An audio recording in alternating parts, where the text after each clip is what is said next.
The next gentleman that we're going to have on certainly qualifies as what we would call a new friend of the program here. We've been looking forward to booking this for a while. Our New York Bureau, Steve Servillo, has been setting this up. And this gentleman, with everything that he's done, really does kind of exemplify what we talk about on this show, that this is the show where nothing is off topic. Really, he has gone and accrued accomplishments in a lot of different areas of not just journalism, but even beyond. This is somebody who, in addition to previously being editor-in-chief of PC Magazine, having done a long stint with Tech TV, both with hosting and also behind the scenes. He's also somebody who has worked on building computer systems, actually. He is familiar with that process, land-based client-server systems as well. Right now, he's got a very exciting gig going as the CEO of Revision 3, the very impressive internet TV network that is out there.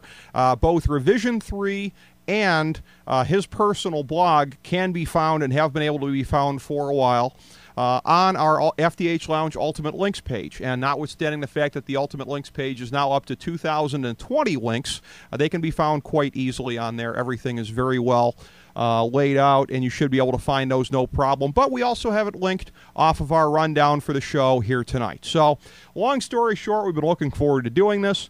And here he is himself, the CEO of Revision 3, Jim Louderback. Jim, welcome to the FDH Lounge, sir. How are you tonight?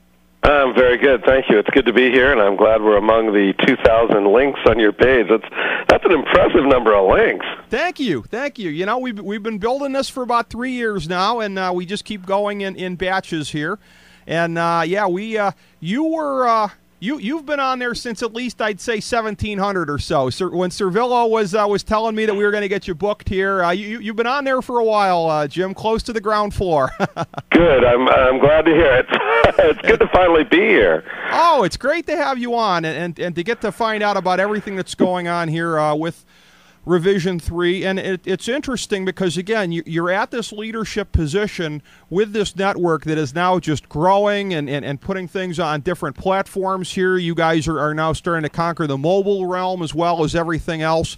But you've got a very interesting background because you've done print media, as have I, so you obviously have some training in that. You've also worked on building computer systems and working on it on that end here.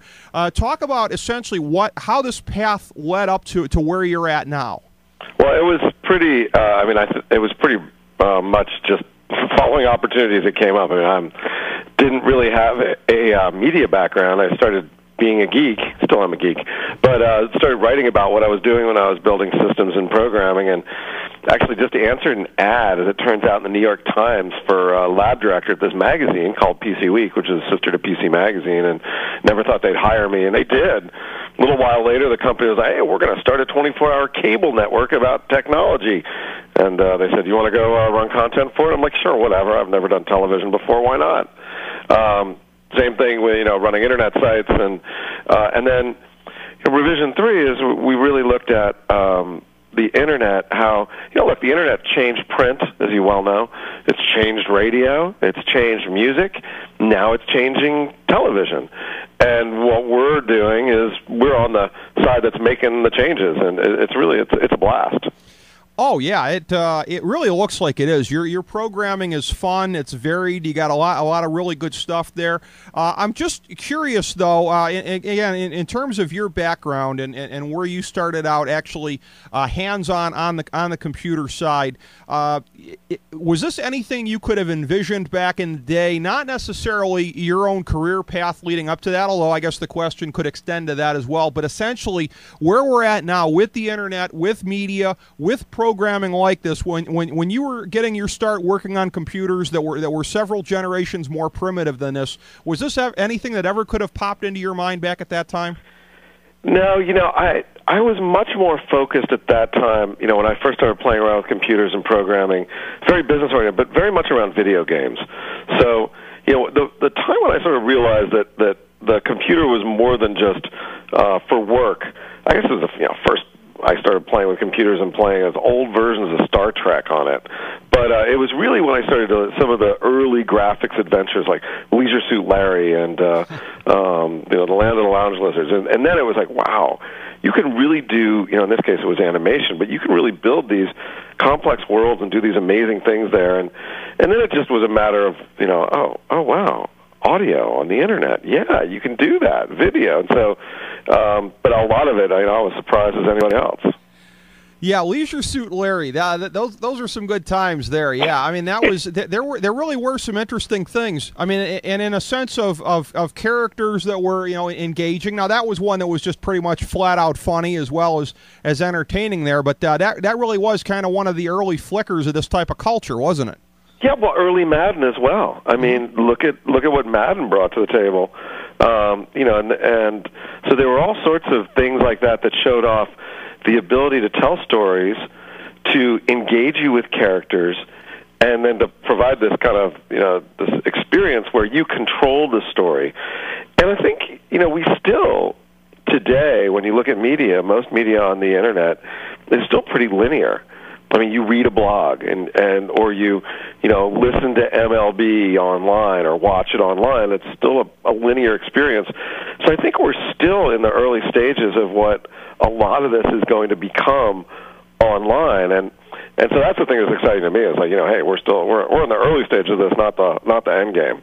Oh, sure. I mean, everything's continuing to evolve, and that's one of the great things about when you're building a brand on the internet, and that's something that I can just say from personal experience. That's what we're trying to do here, both with programming, but also with some written content as well. Is that do you guys foresee moving into some incorporation of that down the realm, possibly having some of these shows participate a lot in terms of blogging and other forms of communication regarding their shows and their brands?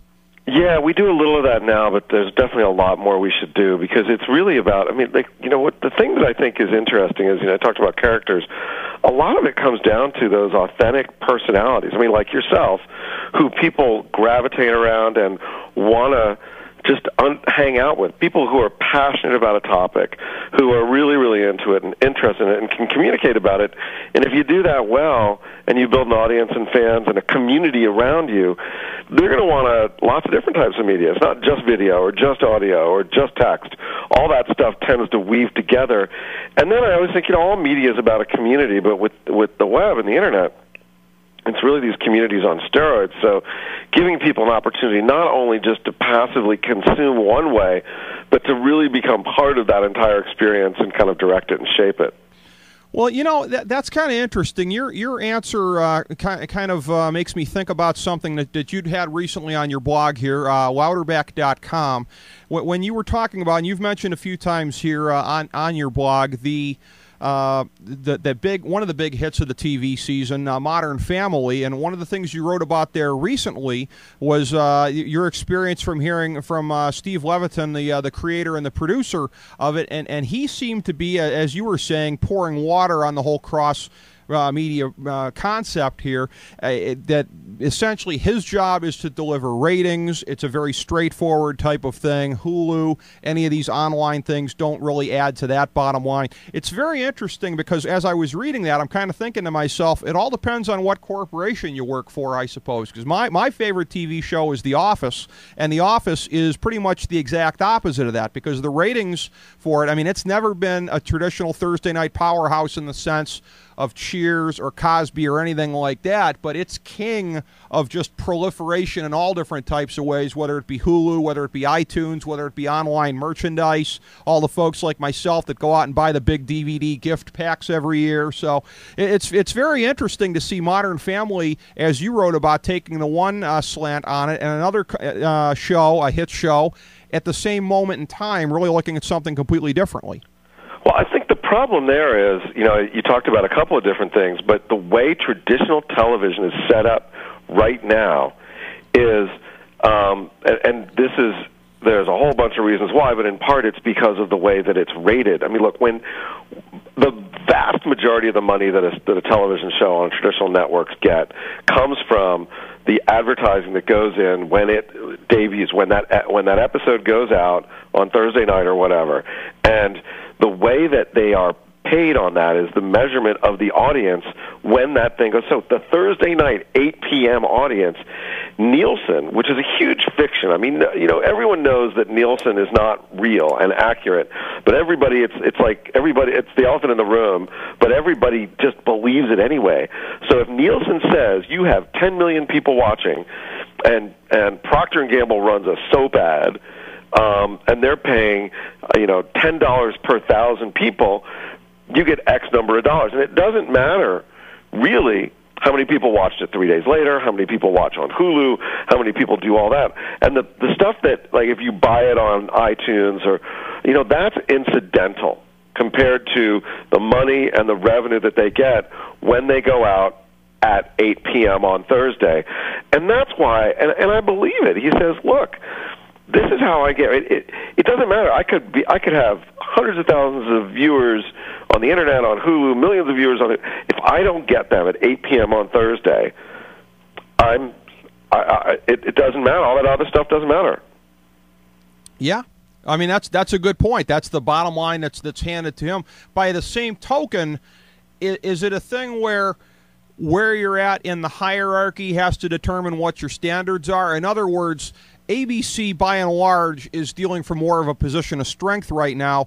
NBC, where they're at, don't they kind of have to take their hits where they can find them? In other words, it might not be exactly preferable. They might prefer a powerhouse in the traditional sense, but if NBC's at least a cash, got this office as the cash cow bringing in online monies and merchandising and everything like that, isn't it a matter of having to settle for that as a big hit because of where they're at?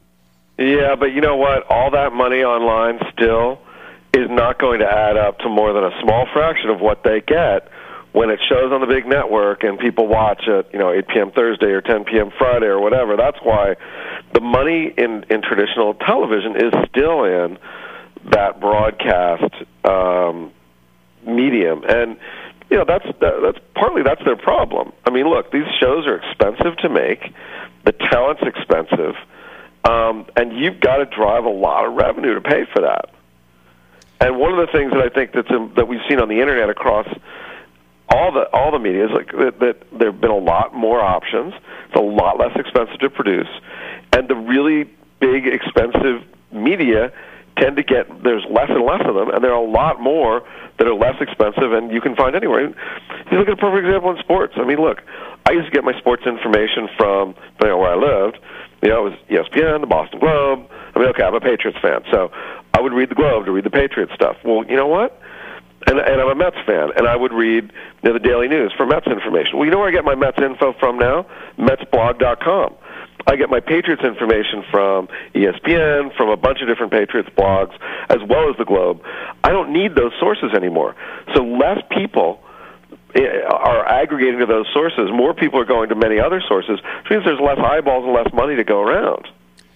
Absolutely. I mean, that's one of the best things, really, with this whole revolution with new media is that there's really been this kind of redefinition as far as quality goes and where you can go to gravitate for this. And, a perfect example of that, I think, would be right there on your network. I learned from our producer, Steve Servillo, that I guess Dig Nation's going to have a new DVD coming out. That's just a tremendous product that they've got right there. And, I'm not ashamed to say that it's something that I really look up to as far as everything they've been able to put together with that show, and it's got to be something really precious to be able to have as a centerpiece of your network.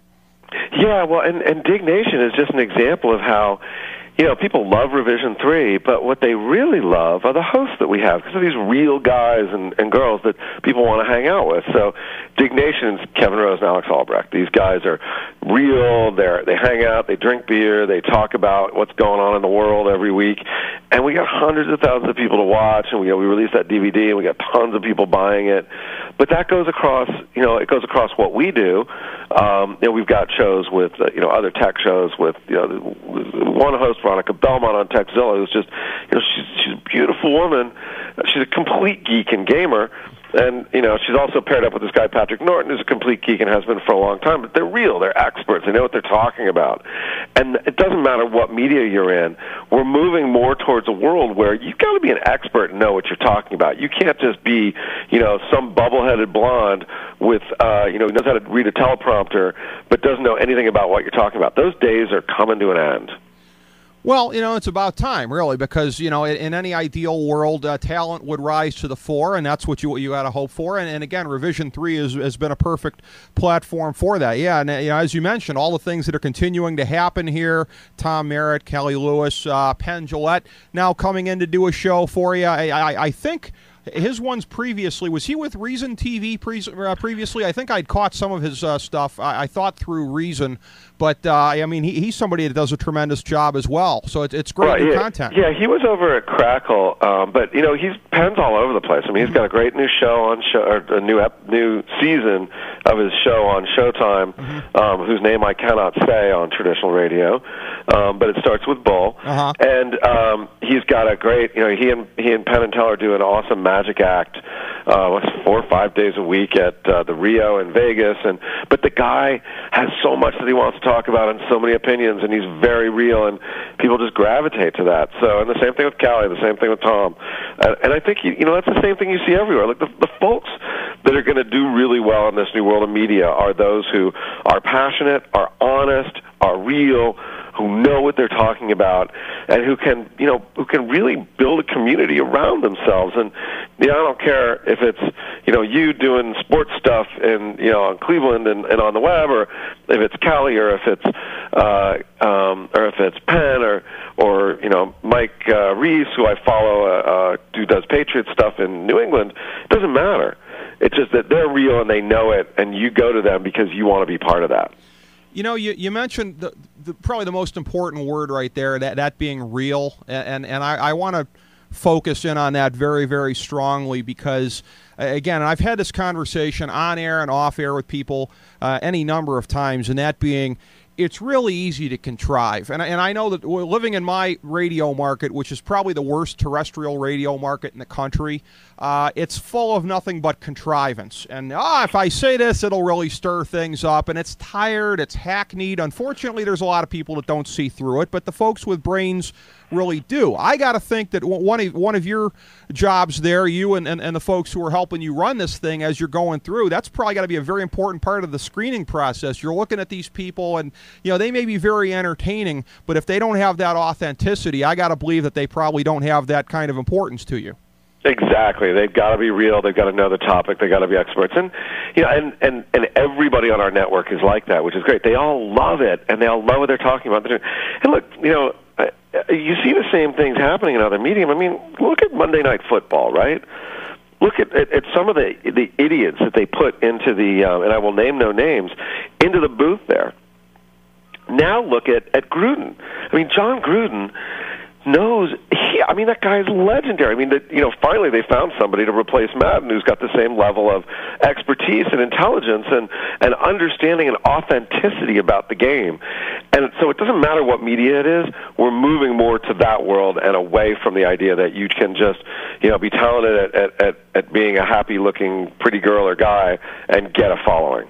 That is really something there because, and you mentioned Monday Night Football, and I'll tell you what, Gruden does a great job, and we do an annual thing on this, or more than an annual basis, actually. We do it about every 8 months or so called the Pantheon, where we vote for the best of the best in many different walks of life, and I voted for the best sportscaster of all time, best color commentator. I voted for Ron Jaworski. I love Jaws. I love the way he breaks down film. I love watching him on the NFL matchup show there. So, when you get guys like that, when you get Jaws in the booth there and Gruden, and I think Tirico does a good job of directing traffic, that's really the kind of energy you're talking about, I think. Absolutely. And I agree about Jaws, too. I think, unfortunately they paired him with some people who weren't that good for a couple seasons, but now he's really and even I don't know if you watched any of the draft coverage as well. I went back and forth on the NFL draft, but I get back to Gruden. Gruden just totally stomped all over some of the other folks on ESPN's draft coverage. I think it was Steve Young, who was just obviously unprepared in relation to him. But, in any other context, you'd be like, Steve Young, oh, my God, he knows everything. He's a hero. So it's also a matter of degree, right?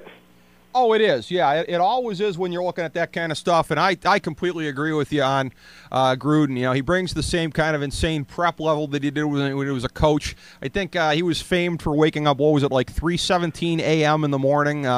now that he's in the booth, he probably doesn't have to do that, but maybe it's 417. I don't know, but the guy's still got intensity to spare, and we could probably use him in Cleveland coaching the team here one of these days. But it's something that I'm very interested in, because we talked a little bit earlier on when we were talking about Modern Family with you in the office and traditional ways that networks deal with things here, to what we're talking about with you now with Revision 3. This really revolutionary online product that you've got here, where you're just sort of bypassing the traditional channels to bring this into people's homes. How would you say that, in terms of the shows that you've got there and the ways that you do business, how does the ways that you do business, your revenue streams, etc., how are they similar to traditional broadcast TV, and what are some of the key differences for you? Well, when you're a network that goes out to, say, cable operators and satellite systems, I mean, basically you sign these contracts, you run ads at certain times, they run ads at certain times, you end up with 22 minutes of ads and 48 minutes or 38 minutes of content, or 44 and 16 or whatever. You've got to give them certain, every 16 minutes after the hour, you have to give them local cable systems the ability to run their local ads. Well, all that stuff goes away on the Internet. I mean, we basically run shows that can be as long as they need to be. It doesn't have to be a half hour or an hour with breaks at 16 and 44 minutes after the hour. Our shows can be as long as they want, and we don't have to necessarily just shove these 30-second spots into people's heads too. So instead of doing that, we end up doing sponsorships. So our hosts, who our audience loves, will be talking about what they're doing, or doing their show. In the middle of it, they'll stop and say, "Oh, hey, I want to talk about our sponsors." And for example, Dig Nation, we've got a big sponsorship with Ford, and we love Ford, and we actually had them deliver to us a couple of Fiestas, the brand new Fiestas, 2011. There's 2 in the country, and we talked about them in the show that we released today. But we also did something really cool. Are you familiar with the movie Bullet? Steve McQueen, San Francisco. Yes. I've never seen the whole thing. I've caught parts of it. I love it. Well, we're in San Francisco. We recreated the car chase with the new Ford and our hosts inside. And, so we had some fun with it. We showed off all the capabilities of the car. We interspersed it with all the footage from Bullet and made it look like that, and, went down the same roads they went down, 30, 40 years later. And that's the sort of stuff that you can have fun with and do on the Internet, and with this sort of no-rules world of video and television that you could never do on traditional television. You wouldn't know how to set it up or do it. So that's one. And then the second thing is just how people view. So we first started out, we were doing long-form, half-hour, hour, 27-minute shows, whatever, on the Internet, when everybody was watching, clips of cats riding donkeys on YouTube, and the common wisdom was, they're only going to watch, 30-second clips of video on the Internet. Then Hulu came out and started doing longer form stuff too, and it was like, people will watch longer form. But you know what? It doesn't matter. It's not long form or short form. It's the right length for what you're doing. And also, I used to think that people would watch, short form on their notebook or on their phone, and longer form on their TV. But what we're finding is, if you give people the option to watch what you're doing on any screen they have. So our stuff you can watch on a big screen at home in HD. You can watch on your iPhone. You can watch on your iPad. You can watch on your notebook computer. You can watch on your desktop. You can watch on Roku and Boxing. All these different things. We're finding that people will watch whatever they want, doesn't matter the length, on whatever the best screen they have. So if all they got is an iPhone, they'll watch on their iPhone. If they happen to have a PC, they'll watch it on a PC because it's a better screen. If it's on their big screen TV and they're at home, they'll watch it there. So that ability to watch anywhere, anytime, on any device, any service, and the best screen available is really one of the big transitions that's happening. And we've really seen people watching everywhere.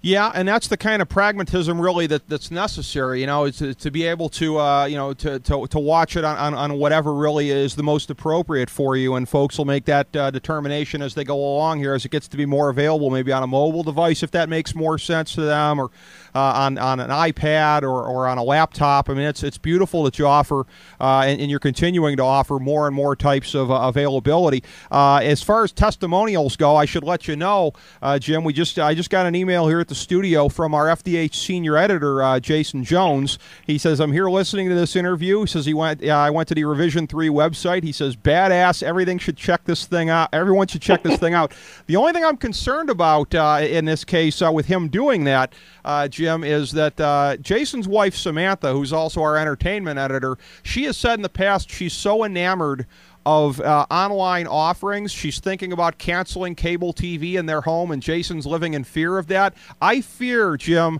you might be the tipping point. If she sees Revision 3, she might be canceling the cable, and Jason's going to be SOL for watching the sports on TV. Well, here's the problem, okay? And so I'm a big sports fan, and it's getting better. Like right now, the ones who really get it are baseball, MLB, but only out of market. So if you're an Indians fan and you go to the MLB package, you can't watch those games. But me, I'm in San Francisco and I'm a Mets fan. I now can watch live or on demand Mets games, every single game, on my big screen TV via Roku, which is a small box that hooks up to the internet and connects to your flat screen. I can watch it on my PC. I can watch it on my phone. You're starting to do a little bit of that with basketball and with NHL, although they're not there yet. And unfortunately, football is the big bugaboo. Those guys, that's going to be the hardest one to get because they've got that lock-in deal with DirecTV, and and I'm going to end up having to pay for it. But we're getting to the point where you will be able to watch almost everything you want over the internet, and you won't need cable. But I still think we're 5 or 6 years away from that. Yeah. The progression has been swift, but not to that point yet. But 5 to 6 years, that's actually comforting to think that it may come over that period of time. And of course, for anybody that's listening to us talking to you here, I mean, obviously, we're talking about things beyond what you're doing with Revision 3. You obviously, through your own blog and through other means, are disseminating a lot about what's going on the present scene here. I do want to mention, and I believe that our senior producer, Steve Servillo, will be catching you there, VidCon, the upcoming YouTube conference in L.A. next week. You're going to be a prime speaker at that thing. Please tell us a little bit about what the listeners there can look forward to from your speech. Well, yeah, so first of all, just so people know, VidCon is actually the first meeting of fans and some of the people on some of the real characters and personalities on YouTube. I mean, YouTube's huge, and we're seeing these new stars develop on YouTube, and this is a place where a lot of them are coming to learn from each other, to meet their fans, to try and figure out what the future of video and TV is all about. And so I have the unenviable task of talking to these guys who actually happen to be the most innovative people out there and telling them about the future of television and video. So I got some ideas. I'm still kind of putting it together, but I'm really, a lot of what we've been talking about here is this kind of on-demand, whatever the best screen available world is, being able to see it anywhere. That's the first step. And the next step is, what does it look like 5 or 10 years from now when when you can get anything you want through this pipe, it's wireless, it's available anywhere you go. Who knows, we may even have contact lenses that are little TV screens that will allow us to overlay video on top of the world as we walk around. Now that's going to be weird. Oh, that is going to be, and it's funny, too, because the times when we're talking TV and technology on this show, we've done so a bunch of times with our good buddy Simon Applebaum from Tomorrow Will Be Televised, and where we're always kind of talking about where things are going, where things are heading. And I remember that the last time we had him on, not too long ago, it was when the announcement came out about this Google TV venture. I got to believe something like that is going to be just really groundbreaking for what you're doing here, because once this thing is penetrating homes via the TV set, that just takes it to a whole new level. Yeah, well, the thing about Google TV that's great and that I'm really looking forward to is, so right now, you go home, you want to watch TV, you're like, oh, what's on? You're sitting on the couch, get a beer, you know the game's not on. Like, what am I going to watch? And, so you might look at the channel guide, you might flip through your favorite channels. You're constrained to just those things, but there is so much great content on the internet, our shows, other people's shows, other great stuff out there, but there's no easy way to find it and get it and put it in there. What Google TV offers us the ability to do, I hope, is to be able to sit down and be like, what do I want to watch? You know what?